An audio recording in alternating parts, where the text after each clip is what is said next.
राष्ट्रीय आय एवं योग्यता आधारित छात्रवृत्ति परीक्षा फॉर्म की अंतिम तिथि घोषित हो चुकी है, जो 27 अगस्त से प्रारंभ होकर के 24 सितंबर 2025 तक निम्न एग्जाम 2026-27 हेतु यह विज्ञप्ति जारी हो चुकी है, जो 48,000 स्कॉलरशिप किन बच्चों और क्या योग्यता होगी और कौन-कौन से डॉक्यूमेंट आपको बनाने होंगे, ये संपूर्ण जानकारी आपको इस वीडियो पर बताई जाएगी। ध्यानपूर्वक आप इस वीडियो को देखें और यदि आप हमारे चैनल पर पहली बार आए हैं, चैनल को सब्सक्राइब कर लीजिएगा और देखिए।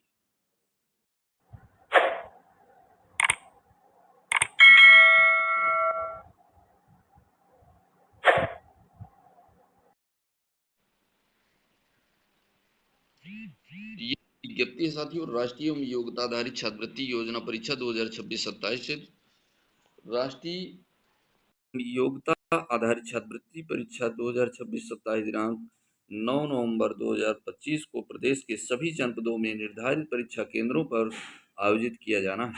इस परीक्षा हेतु ऑनलाइन आवेदन 27 अगस्त 2025 से प्रारंभ है। ऑनलाइन आवेदन करने की अंतिम तिथि 24 सितंबर 2025 निर्धारित की गई है। ऑनलाइन आवेदन के अतिरिक्त डाक द्वारा यह अन्य किसी माध्यम से आवेदन स्वीकार नहीं किए जाएंगे। उक्त परीक्षा हेतु ऑनलाइन आवेदन करने तथा परीक्षा के संबंध में विस्तृत जानकारी वेबसाइट www.entdata.co.in पर उपलब्ध है। तो साथियों, ये ध्यान पूर्वक देखें कि आवेदन यहाँ ऑफलाइन किसी प्रकार से स्वीकार नहीं किए जाएंगे, ऑनलाइन आवेदन ही स्वीकार किए जाएंगे।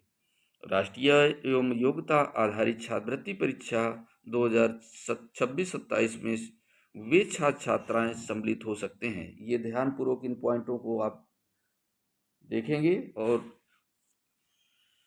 जिन्होंने शैक्षिक सत्र 2024-25 में कक्षा 7 की परीक्षा न्यूनतम 55% अनुसूचित जाति एवं अनुसूचित जनजाति वर्ग के लिए 5% की छूट, यानी एससी और एसटी के छात्र छात्राओं के लिए 50% न्यूनतम कक्षा 7 में अंक मतलब प्राप्त होना चाहिए, और यदि सामान्य और पिछड़ी जाति के हैं तो उन्हें 55% कक्षा 7 में अंक होना अनिवार्य है।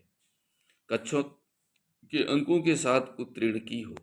ऐसे छात्र छात्राएं जो सत्र 2025-26 में राजकीय अशासकीय सहायता प्राप्त स्थानीय निकाय परिषदीय के विद्यालयों में कक्षा 8 में अध्ययनरत हों, जवाहर नवोदय विद्यालय, केंद्रीय विद्यालय, सैनिक स्कूल, राजकोष की आवासीय समाज कल्याण के अंतर्गत विद्यालय, प्राइवेट विद्यालय में अध्ययनरत छात्र छात्राएं इस परीक्षा में सम्मिलित होने हेतु अर्ह नहीं होंगे।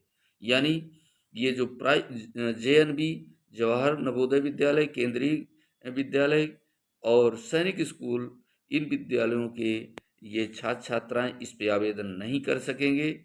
आवेदन अशासकीय, राजकीय, स्थानीय निकाय यानी परिषदीय स्कूलों के छात्र छात्रा ही इस पर आवेदन कर सकेंगे।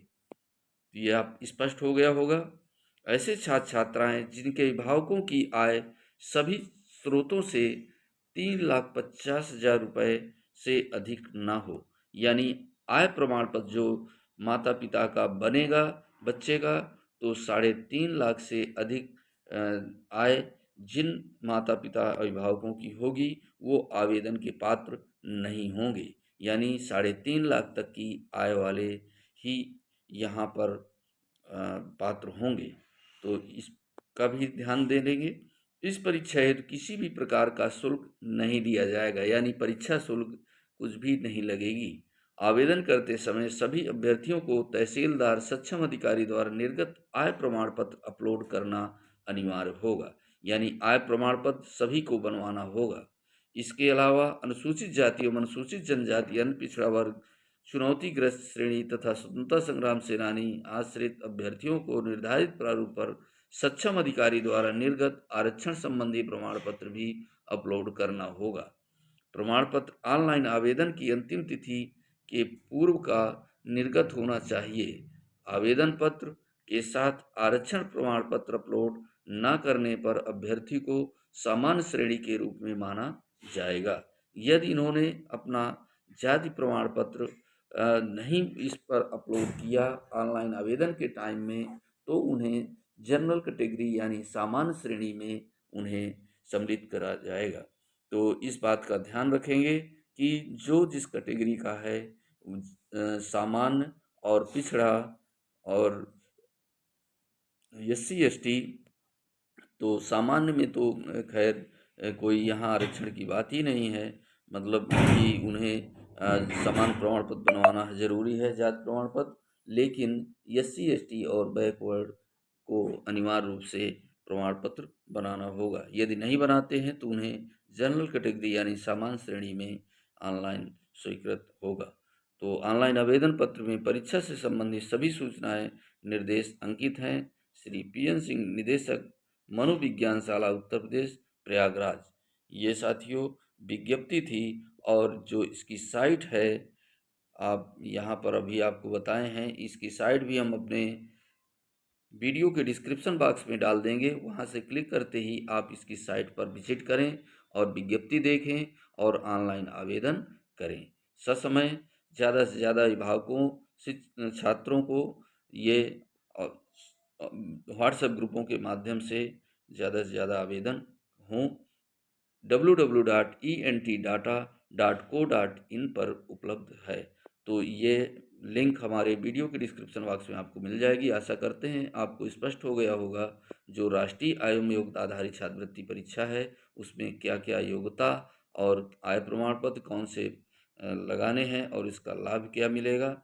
तो साथियों 12,000 प्रति वर्ष ये 9वीं 10वीं 11वीं और 12वीं की परीक्षा हेतु यानी 12,000 रुपये प्रति वर्ष की हाई स्कूल इंटर की परीक्षा मतलब जो है छात्र छात्रा को यदि इसमें उत्तीर्ण हो जाते हैं, सफल हो जाते हैं, तो 48,000 रुपये की धनराशि उनको मिलेगी।